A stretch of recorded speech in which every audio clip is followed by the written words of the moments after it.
Welcome to the shoulder elevation in the neutral normal position progressions. This part of the straight arm scapular strength can be a bit more challenging, both to regress, to understand. Essentially, we're just training the most common shrugs, but in this example with bodyweight movements. My recommendation to get started with these is actually to get some rings. Then to show it from the side first, I'm going to lean over, and by leaning over, I'm going to be able to train this in a more horizontal or parallel way.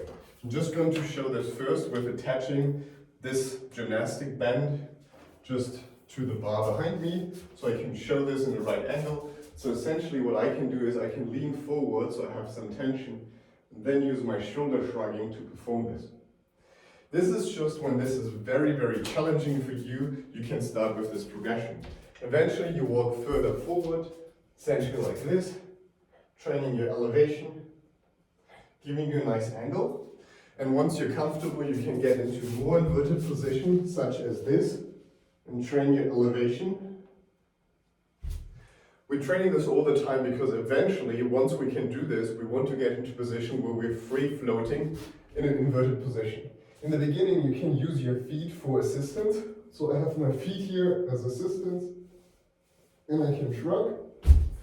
And then as you get better there, you can work either on higher rings, where your head is not touching the floor. I'll just show it quickly for once.